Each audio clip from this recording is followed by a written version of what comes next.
Students, myself Professor Ankur. I welcome everyone for the GATE theory session. Analog circuits. Today we are going to cover an important topic by the name negative feedback. Let's start with the first session of negative feedback in the main topics of analog circuits. So let's start negative feedback.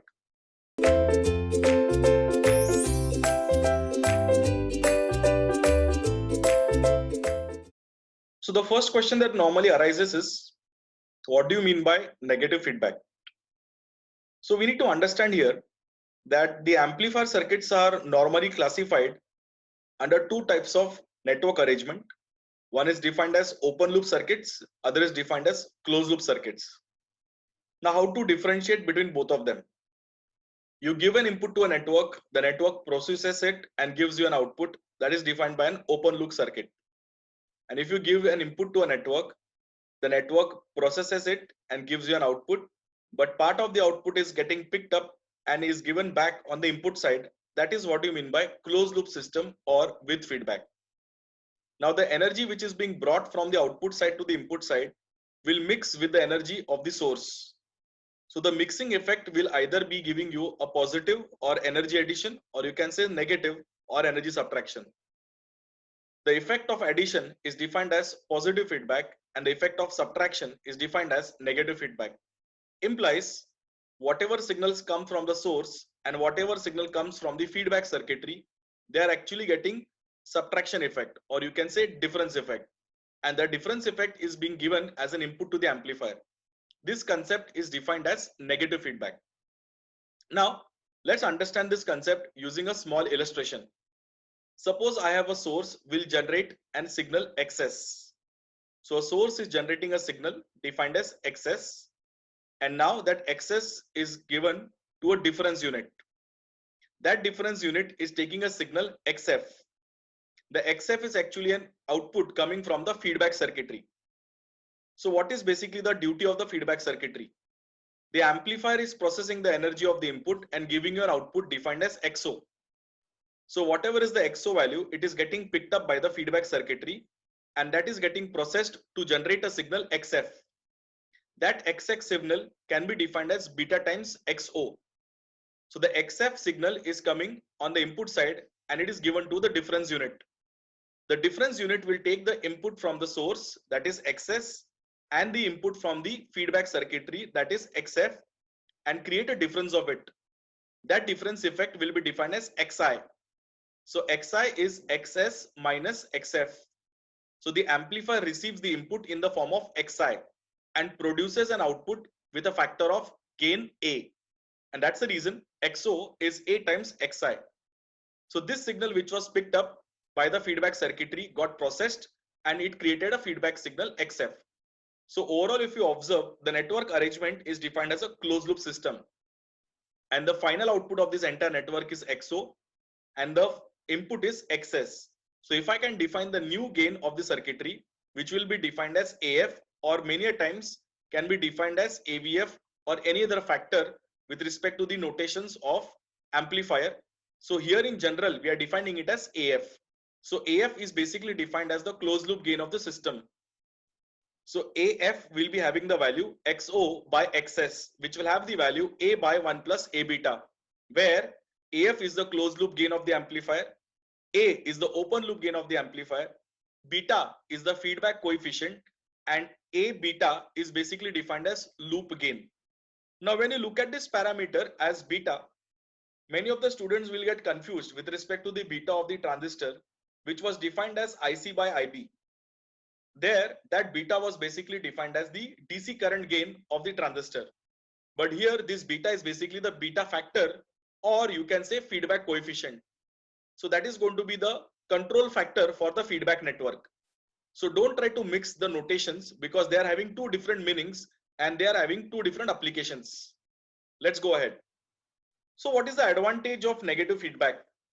We get an advantage because we are able to modify the input and the output impedance. Either we can increase or decrease it depending on the feedback category and where we are trying to apply it.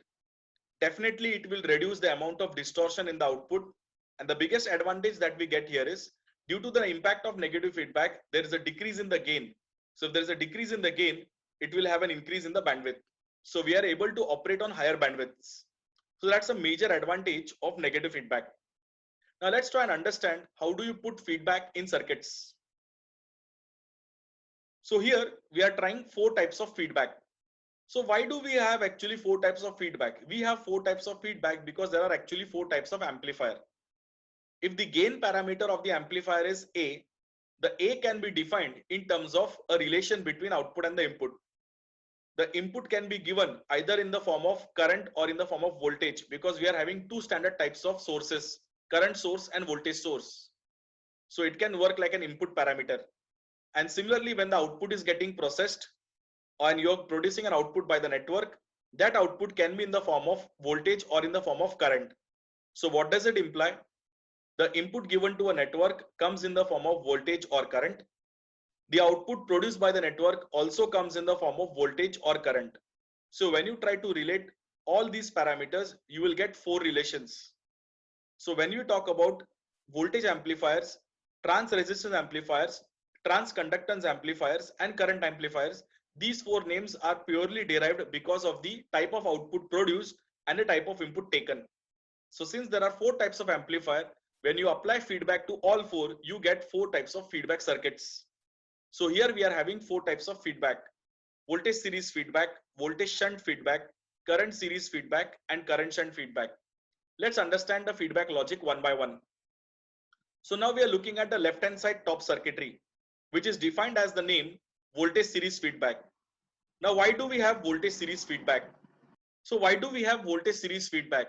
So first of all, we need to see that the input is coming from a voltage source defined by Vs. So the amplifier receives an input in the form of Vi. It will produce an output Vo. So what we are trying to do, the feedback circuitry will pick up the value of Vo. So that's the reason we can say we are picking up voltage from the output side. So it's as good as voltage sampling. Now the feedback circuitry is going to produce a signal Vf, which is beta times Vo. So it's a feedback voltage which will come in series opposition with respect to the source signal, that is your voltage source. And that's the reason it is defined as series mixing. From this we came to a logic defined as voltage series feedback, and it is normally applicable to voltage amplifiers. The next category of circuitry is defined as voltage shunt feedback. Now what do you mean by voltage shunt? Now suppose the input is in the form of a current. So a current source is giving you a current defined as Is. So the amplifier is receiving an input in the form of current defined by II. But the amplifier produces output in the form of voltage defined by Vo. And hence the feedback circuit will pick up that value Vo. So what have you done? We have done actually voltage sampling. But since the input is in the form of current source, we are going for shunt mixing. So you can see a node on the input side and you can see the definition If, which is beta times Vo, and the direction is going downwards. So automatically the value of II will be Is minus If, implies it's a category of shunt mixing. And that's the reason it is defined as voltage shunt feedback. Coming to the next one, the right hand side top circuitry. This is defined as current series feedback. Voltage source is working as a Vs source, which will give a source in the form of voltage. Amplifier will receive the energy in the form of Vi, and the output is in the form of current. So that current is getting picked up by the feedback circuitry, and the Vf signal is beta times Io. Whatever is the feedback signal in the form of voltage, that is now going to be series opposition with your source voltage. And that's the reason it is defined as series mixing. So you are picking up output current from the output side. So it is current sampling, and the mixing effect at the input side happens because it's a voltage source. It will be series mixing, and that's the reason it is defined as current series feedback. When you talk about the current shunt feedback, now it is very easy to understand. The input is in the form of current defined by Is. Amplifier will receive an input in the form of II. The feedback circuitry is going to pick up Io from the output section and will generate an If, which is beta times Io. So if you can see carefully, it is picking up of current from the output side and the node effect on the input side, which is the shunt effect on the input side, hence the name current shunt feedback. So overall, if you observe, all 4 categories of amplifier got their respective feedback logic. So this is more elaborate discussion regarding voltage series, voltage shunt, current series and current shunt. If you can see all four sections carefully, for the first section, left hand side top circuitry, the input is voltage source, amplifier receives input in the form of Vi, amplifier will produce an output in the form of Vo, and hence the category of amplifier will have the gain factor as AV, which will be a voltage amplifier. The feedback circuitry will pick up Vo from the output of the amplifier section and will produce a signal Vf, which will be beta times Vo. So this category is defined as voltage series feedback logic, and it is applicable for voltage amplifier. The lower circuitry on the left hand side is a circuitry with input in the form of current source. So the current source is going to give you a signal and will produce an input current II, which is going as an input for the amplifier, but the amplifier produces output in the form of Vo. So the gain of the amplifier will be a ratio of output current by input voltage, and hence it is defined as trans resistance amplifier. The feedback circuitry will pick up output Vo from the output section and will produce a feedback signal defined as beta times Vo, and hence it is defined as a voltage shunt type feedback logic. Going to the next logic, which is the right hand side top section. If you see, the input is there in the form of voltage source. So when you talk about the voltage source, the input is in the form of voltage, amplifier receives input in the form of Vi, but it will produce an output current IO. The same output current is getting picked up by the lower feedback circuitry, and it is creating a feedback signal Vf, which is beta times IO. That Vf is in series opposition with respect to the voltage source, and hence it is defined as current series feedback logic. So this is applicable for transconductance amplifier. Let's go for the last circuitry, where the input is in the form of current, the output is going to be produced in the form of current. The feedback circuitry takes or picks up current and will generate a feedback signal defined as beta times IO. That feedback signal IF will be a component which is going to be now a subtraction effect coming with respect to the input node. So the IS will split into two parts, II and IF.